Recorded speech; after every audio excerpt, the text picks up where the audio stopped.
Smartibo continue, le développement durable, un enjeu majeur pour tous les professionnels de l'immobilier, par choix, mais aussi par contraintes réglementaires à venir.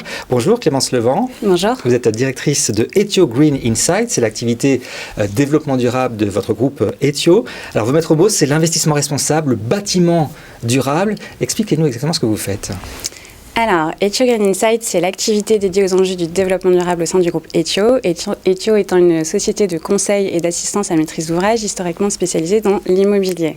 Ethio Green Insight est né pour accompagner ses clients sur toutes les problématiques émergentes liées au développement durable, la performance énergétique, les certifications environnementales, des choix de matériaux plus vertueux et, in fine, concevoir et construire des bâtiments qui soient plus agréables pour ses utilisateurs. Pour qu'on comprenne bien votre métier, quels sont les projets, par exemple, en cours sur lesquels vous portez une attention particulière justement sur cet investissement responsable? Alors, on va accompagner nos clients décideurs, notamment sur tous les volets de programmation environnementale, pour pouvoir inclure dès le dessin, dès la conception, ces problématiques environnementales dans les étapes futures de conception. Parce que c'est très important, c'est qu'il y a le décret tertiaire qui arrive bientôt. Il faut se déclarer en septembre et ça donne des obligations à l'horizon 2030 pour mieux respecter l'environnement, pour émettre moins de gaz à effet de serre. Et ça, j'imagine que c'est le cœur de votre métier. Vous dites aux entreprises, attention, on est obligé de construire responsable. Exactement. Alors, le décret tertiaire, c'est une impulsion réglementaire qui peut être perçue comme une contrainte, mais qu'on essaye, nous, chez Ethio, de transformer en opportunité pour inciter tous les propriétaires du parc tertiaire à améliorer l'efficience de leur parc énergétique. En effet, on n'a plus que 7 mois pour se déclarer sur la plateforme de l'État, dans l'objectif de réduire les émissions de gaz à effet de serre de près de 40% d'ici 2030. Dans les entreprises clientes que vous rencontrez, c'est une prise de conscience très forte où il y a encore beaucoup de travail, de pédagogie à faire? On va dire qu'on rencontre tout type de profils. Il y a des acteurs convaincus qui prennent justement ce décret comme une opportunité pour améliorer toute la performance énergétique de leurs opérations.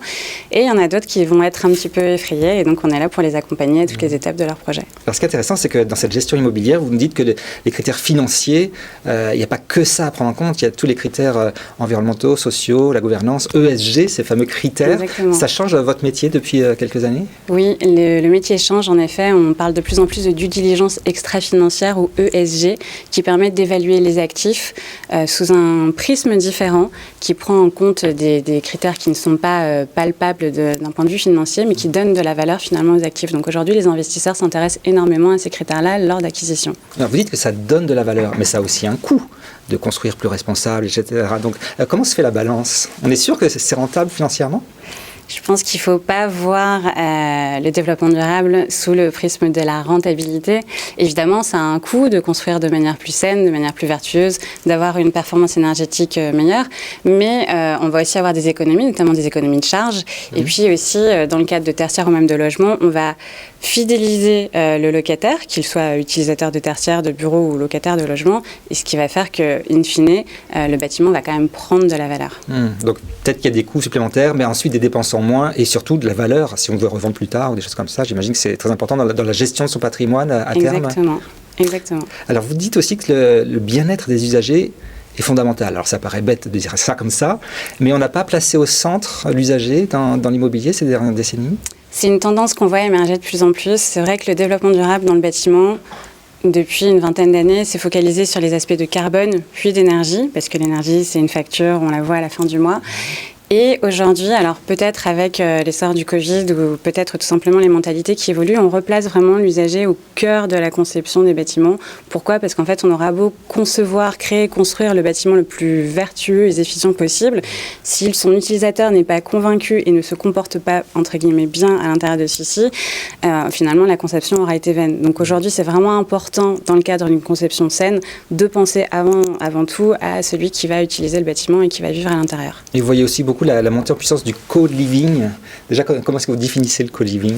Le co-living, c'est le fait d'avoir un ensemble de services au sein d'une même enveloppe et finalement de pouvoir travailler et vivre au sein d'un même bâtiment. Vivre parce qu'on va avoir des services à proximité, mais aussi parce qu'on peut habiter tout simplement sur son lieu de travail aujourd'hui. Et ça se développe beaucoup? C'est une tendance qu'on voit réellement émerger aujourd'hui dans les métropoles, ouais.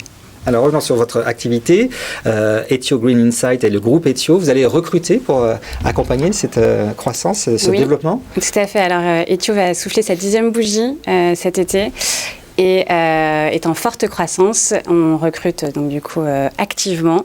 C'est un levier de croissance extrêmement important pour nous de recruter des jeunes talents, mais aussi de fidéliser les collaborateurs.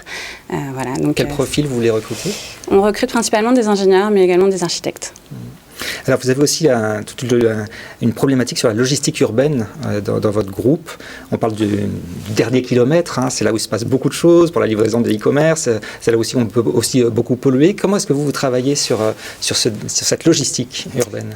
Alors, en effet, avec l'explosion du e-commerce ces dernières années, on voit beaucoup émerger cette tendance de logistique du dernier kilomètre.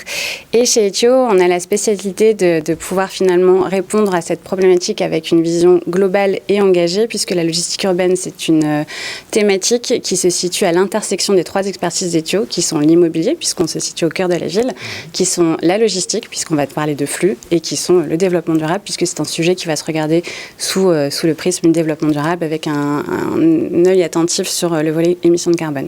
Donc un paramètre très important, cette logistique du dernier kilomètre pour oui. vous. Ouais. Eh bien, merci beaucoup Clémence Levent de nous avoir présenté tout cela, directrice de Ethio Green Insight. Merci. C'est la fin de cette émission. Merci de nous avoir suivis. On se retrouve très bientôt sur Bismart pour un nouveau numéro de Smart Immo.